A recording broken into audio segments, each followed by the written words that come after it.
আসসালামু আলাইকুম বন্ধুরা, এখানে দেখতে পাচ্ছেন মাছ ভুনা করা হয়েছে। এটা কিন্তু অনেক লোভনীয় দেখতে লাগছে। চলুন দেখা যাক কীভাবে রান্না করলাম। প্রথমত আমি কড়াইতে তেল দিয়ে দিচ্ছি। এখানে দেখতে পাচ্ছেন পাঙাশ মাছের পেটি ভালো করে হলুদ লবণ দিয়ে মাখিয়ে নিয়েছি। এখন আমি কড়াইতে এক এক করে দিয়ে দিব।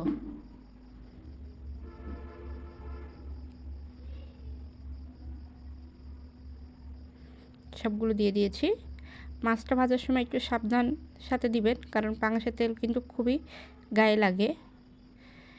এক এক করে আমি সবগুলো উল্টিয়ে দিব।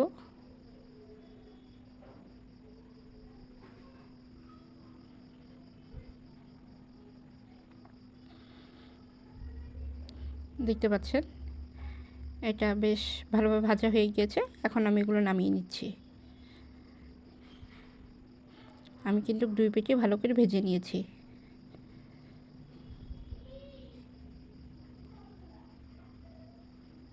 পেঁয়াজ কুচি করে রেখেছিলাম, সে পেঁয়াজ কুচিটা আমি এখানে দিয়ে দিচ্ছি।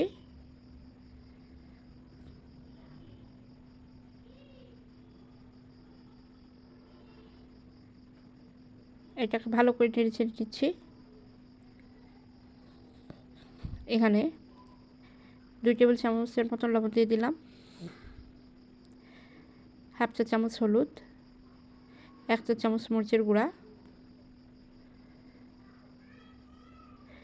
1 চা চামচ ধনিয়ার গুঁড়া, হাফ চা চামচ জিরার গুঁড়া, সামান্য পরিমাণ পানি দিয়ে দিলাম যাতে মশলাটা পুড়ে না যায়, এবং কয়েক টুকরা কাঁচামরিচ দিয়ে দিলাম। এটাকে ভালো করে কষিয়ে নিব। দেখতে পাচ্ছেন বেশ ভালোভাবে কষানো হয়ে গিয়েছে, তেলটা ছেড়ে দিয়েছে। এখন আমি এর মধ্যে কয়েক টুকরা আলু দিয়ে দিচ্ছি। চাইলেও আপনারা আলুটা স্কিপ করতে পারেন।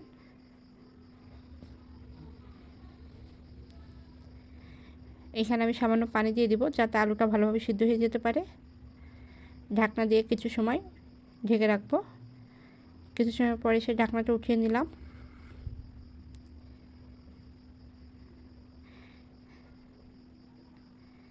এটা ভালোভাবে সিদ্ধ হয়ে গিয়েছে।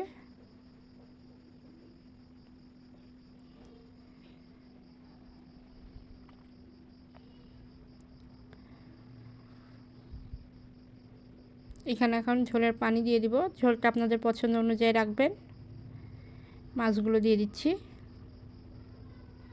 এভাবে একবার রান্না করে খেয়ে দেখবেন, অবশ্যই ভালো লাগবে। যদি রান্নাটা ভালো লেগে থাকে অবশ্যই লাইক কমেন্ট শেয়ার দিবেন। যদি পেজ থেকে দেখে থাকেন অবশ্যই পেজটাকে ফলো করবেন। আর যদি ইউটিউব থেকে দেখে থাকলে অবশ্যই সাবস্ক্রাইব করে দেবেন। রান্নাটা কিন্তু একদম হয়ে গিয়েছে। দেখতে পাচ্ছেন রান্নাটা আমার কমপ্লিট। সবাই ভালো থাকবেন।